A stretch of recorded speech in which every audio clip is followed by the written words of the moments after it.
This weekend, football is back. Manchester City will take on Arsenal in that opening game of the Premier League season, the FA Community Shield. We've played before in this competition, and Arsenal did beat Manchester City, but that was in a very, very long time. The recent time Arsenal played in the FA Community Shield, we beat Liverpool, and that is the last time we played in that competition. Manchester City could definitely say this is one of their daily trophies. So what we're going to do in this video is we're going to be looking at how Arsenal have improved and how closer have we gotten to our arch rivals next season, our biggest rivals for the Premier League title next season. How many Arsenal players get into that Manchester City 11? I think it is with all due respect that we'll all agree.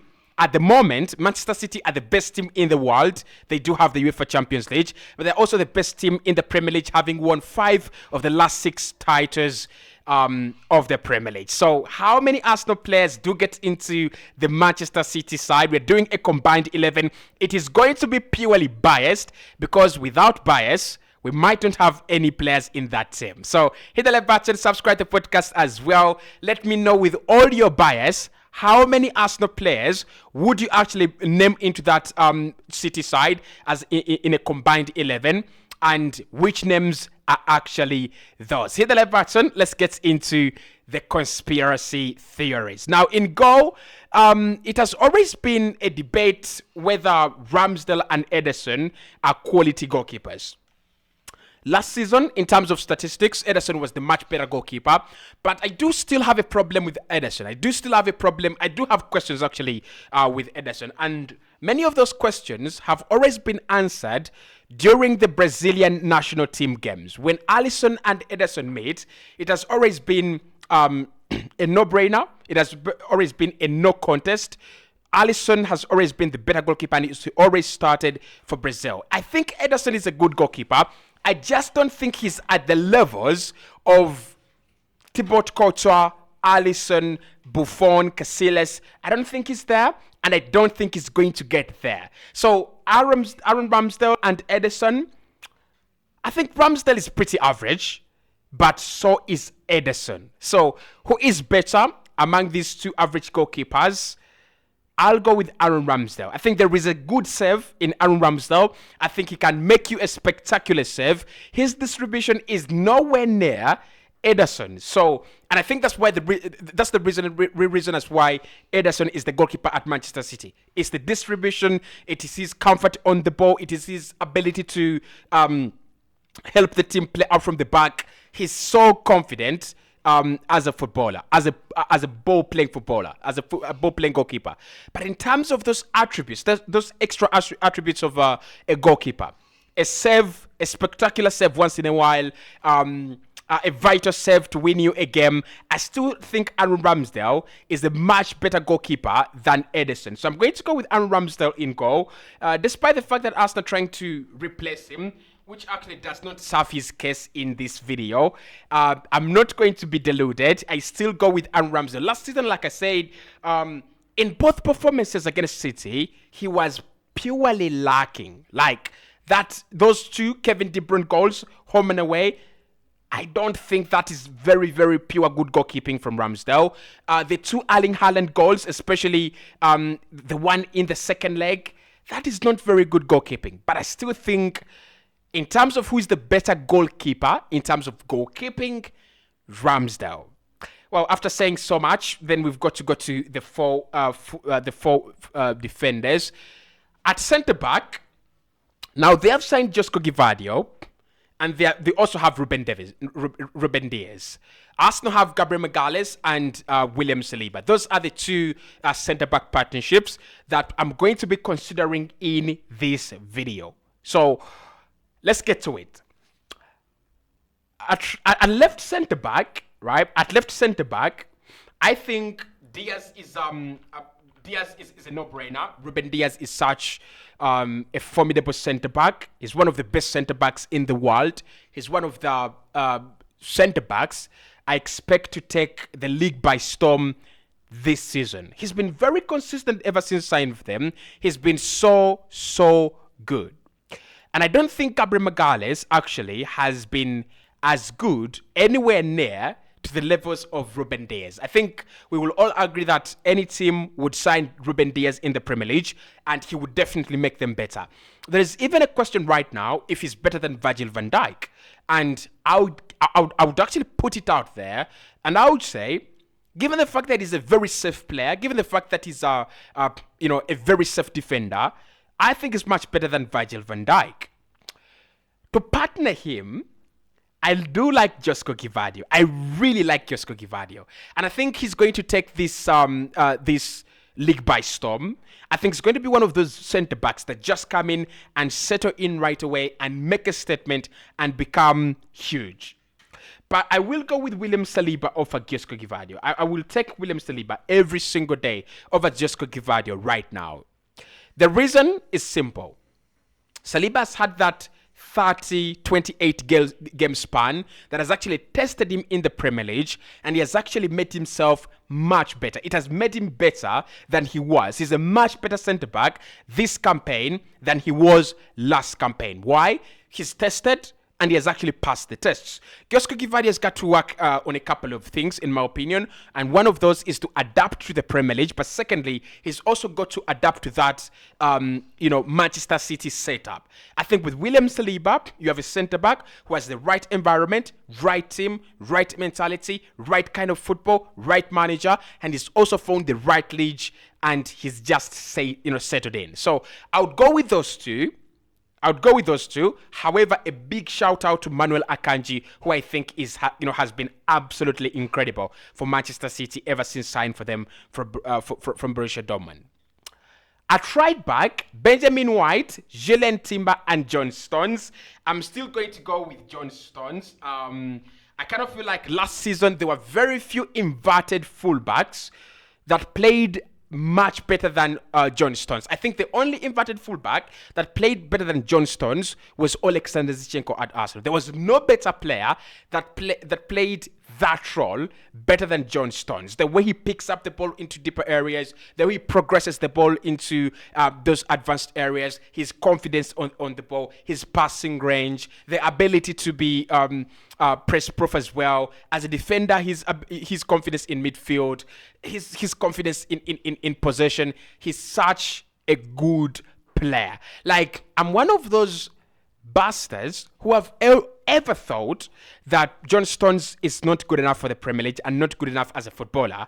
I take back my words. He's one of the best players I've seen from defense, inverting into midfield and creating an absolute brilliant picture.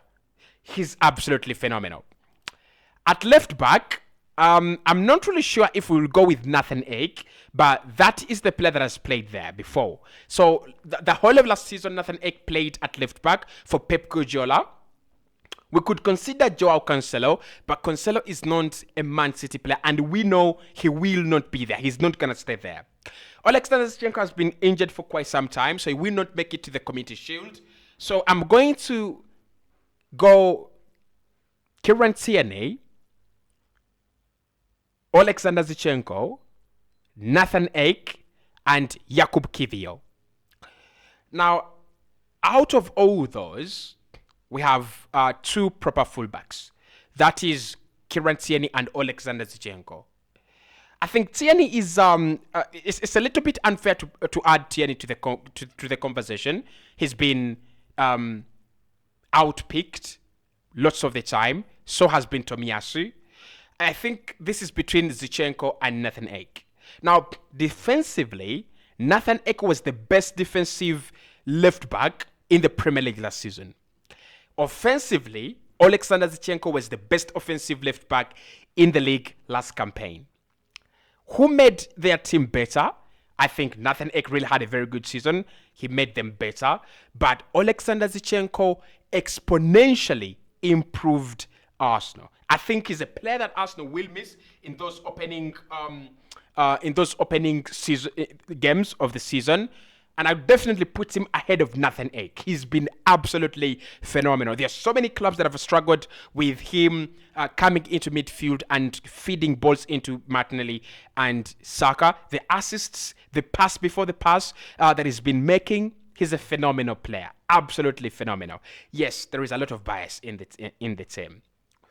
In midfield, there we go.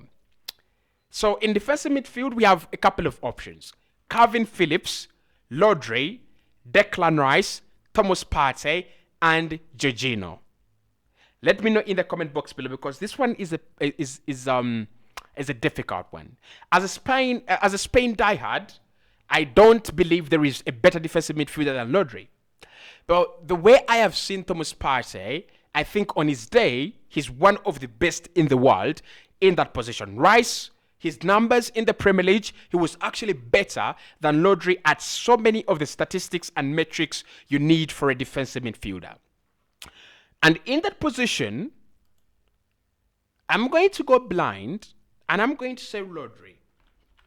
I think on any day, if you are consistently taking your medicine, Lodri is the best defensive midfielder in the last 2 years. He's been better than my Marcelo Brozovic. He's been better than my well-trusted Casemiro. He's been better than any other defensive midfielder in the league. So Lodri, for me, wins it slightly because of his ability to dominate games and his ability to dictate the tempo of games, and the way he wins the ball back, and the way he glues the ball to his feet, and he glues the ball to the feet of his Manchester City compatriots. He's still a much better player. But I think Rice has the ability to get there. And of course, those occasional shots that Lodri makes into the top corner, those benders, yeah, they actually make me very, very excited for Spain. Ahead of him, on the left-hand side of the midfield, attacking, we have Kai Havertz, Leandro Trossard. Ilkay Gundogan is gone now, so we will have Phil Foden there. We also have Bernardo Silva and Mateo Kovacic. Kovacic is not Gundogan, but Kovacic is really, really gifted. Leandro Trossard, throughout preseason and ever since signing for Arsenal, has been one of the best players in the Premier League. There is no doubt about that.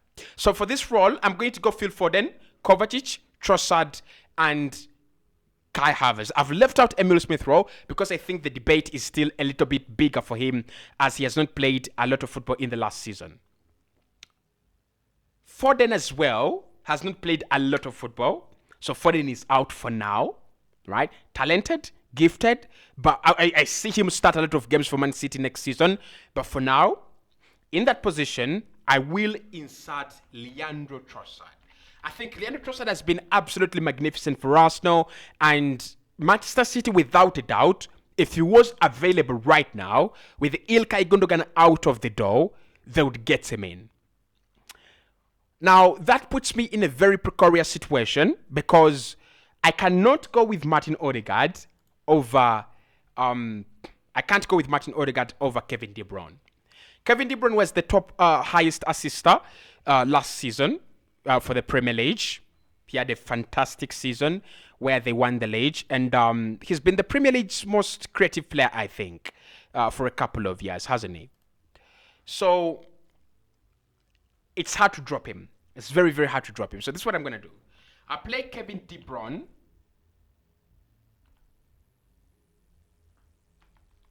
I'll play Kevin De Bruyne as part of that midfield because I think it's so vital to the Premier League and the way we market it and the way we understand the Premier League. We are all excited, but you have that picture of Kevin De Bruyne on the pitch as he comes back. Don't worry, Martin Odegaard is not going to miss on this list, but someone will eventually. Now, on the left-hand side, I'm going to create a debate between Odegaard and Jack Grealish. And that is going to end in one way. Odegaard into the team, Jack Grealish out of it. Odegaard has got the ability to play anywhere on the pitch, but most importantly, the goals and assists he's picking up, I would love to see him play more in those advanced areas, in that kind of 10 role. He loves drifting from wide areas into the central zones. We saw him doing that much of the time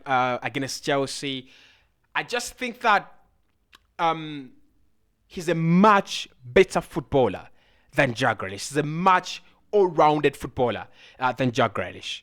He turns up in big games. He turns up on big occasions. Odegaard in the team. There is no question about Erling Haaland. I don't think we even have a striker in this Arsenal team to compare him to. I don't think there is a striker in the Premier League that compares to Erling Haaland, apart from Harry Kane. So there's no question there. Now, lastly, of all the wingers the teams possess, this includes Bernardo, who's played at right wing, Saka, Martinelli, and whoever plays on the wing. I've actually given them one spot. The reason I've done that is that these are two teams that really play with wide forwards, by the way, but much of our action is based on the defense and the midfield. That's why I've played so many midfielders and I played so many defenders as well. So that one winger that I think is undroppable if you're doing a combined 11 between Arsenal and Manchester City is Bernardo Silva. I really do not think, I don't think there is a player as exciting as Bernardo in the Premier League.